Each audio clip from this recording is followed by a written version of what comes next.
হামজা চৌধুরী যেন বাংলাদেশের মেসি। আর্জেন্টিনার যেমন রয়েছেন লিওনেল মেসি, তেমনি বাংলাদেশে রয়েছেন হামজা চৌধুরী।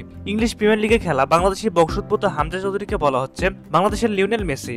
হামজা বাংলাদেশে আসবে এমন খবর প্রকাশের পর থেকেই দেশের ফুটবলে বইছে আনন্দের সুবাতাস। বাংলাদেশ জাতীয় দলে খেলার জন্য হামজার দুয়ার উন্মুক্ত হওয়ার পর বাংলাদেশের ফুটবলে তার প্রভাব কেমন হতে পারে তা নিয়ে চলছে নানা জল্পনা কল্পনা। সামাজিক যোগাযোগ মাধ্যমে চলছে তারই বন্দনা। হামজাকে বাংলাদেশের মেসি কেন বলা হচ্ছে তাই নিয়ে থাকছে আজকের ভিডিওতে। বাংলাদেশি বংশোদ্ভূত খেলোয়াড়দের জাতীয় দলে খেলার ঘটনা নতুন নয়। জামাল ভুঁইয়াকে দিয়ে শুরুটা হয় 2013 সালে। এরপর 2019 সালে বাংলাদেশের হয়ে খেলার জন্য ছাড়পত্র পান ফিনল্যান্ড প্রবাসী তারিক কাজী। জামাল দেশের হয়ে এখন পর্যন্ত খেলেছেন 84টি ম্যাচ, অধিনায়কত্ব করেছেন। তারিক কাজিয়া দলের জন্য অপরিহার্য ভূমিকা রেখেছেন। তবে হামজাকে নিয়ে বাড়তি আগ্রহ বা আলোচনার কারণ ইউরোপীয় ক্লাব ফুটবলের শীর্ষ পর্যায়ে খেলছেন তিনি। এমন কেউ আগে বাংলাদেশের হয়ে খেলেননি। 27 বছর বয়সী হামজা বর্তমানে ইংলিশ প্রিমিয়ার লিগের সাবেক চ্যাম্পিয়ন লেস্টার সিটিতে খেলছেন। ক্লাবের হয়ে অধিনায়কত্ব করেছেন এবং জিতেছেন এফএ কাপ শিরোপা। এছাড়া খেলেছেন ইউরোপের দ্বিতীয় সেরা ক্লাব টুর্নামেন্ট ইউরোপা লিগ ও এর পরের ধাপ উয়েফা কনফারেন্স লিগ।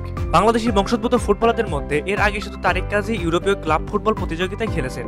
হামজার জন্ম ইংল্যান্ডে হলেও তার মা বাংলাদেশি। এমন একজন ফুটবলারের অন্তর্ভুক্তি বাংলাদেশ জাতীয় ফুটবল দলের জয়ের খিদার বাড়িয়ে দিবে বলে মনে করেন বাহুবে সভাপতি তাবিদ আওয়াল।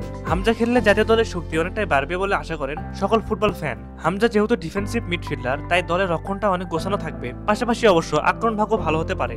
প্রবাসে বাংলাদেশি বংশোদ্ভূত অনেকেই ভালো করছেন। বাংলাদেশ ফুটবল ফেডারেশন সভাপতি জানিয়েছেন এশিয়ান কাপ নিয়ে বাফুফে এরই মধ্যে পরিকল্পনা শুরু করে দিয়েছে।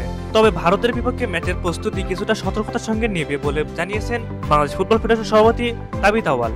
তিনি আরো বলেন, আমরা ওই ম্যাচের আগে প্রীতি ম্যাচ বা প্রস্তুতি ম্যাচ খেলবো এবং সেটি হবে ক্লোজ ডোর। তাবিদ আওয়াল জানিয়েছেন আগামী 25শে জানুয়ারি প্রিমিয়ার লিগের প্রথম পর্ব শেষ হওয়ার পর জাতীয় দলের ক্যাম্পে যোগ দিবেন। তাবিদ জানিয়েছেন আগামী 25শে জানুয়ারি প্রিমিয়ার লিগের প্রথম পর্ব শেষ হওয়ার পর জাতীয় দলের অনুশীলন ক্যাম্প শুরু হবে। সেটি হবে 4 সপ্তাহের। সেখানেই দলের সাথে যুক্ত হবেন হামজা চৌধুরী। লাতিন আমেরিকার দেশ এবং বর্তমান বিশ্ব চ্যাম্পিয়ন আর্জেন্টিনায় যেমন লিওনেল মেসিকে কেন্দ্র করে সকলে স্কোয়াড সাজায়, ঠিক তেমনি হামজা চৌধুরীকে কেন্দ্র করে বাংলাদেশের সামনের ফুটবল স্কোয়াডটি সাজানো হবে। তাই তো হামজাকে বাংলাদেশের মেসি বলা হচ্ছে। সুপ্রিয় দর্শক, আপনাদের কি মনে হয় হামজা বাংলাদেশে আসায় বাংলাদেশের ফুটবলে কোন ইম্প্যাক্ট সবচেয়ে বেশি থাকবে? আপনার মতামতটি আমাদের কমেন্ট করে জানিয়ে দিন এবং পরবর্তীতে আপনারা কোন ভিডিও দেখতে চান অবশ্যই আপনারা আমাদের কমেন্ট করে জানিয়ে দিন। এতক্ষণ আমাদের পাশে থাকার জন্য আপনাদের জানাই আন্তরিক ধন্যবাদ।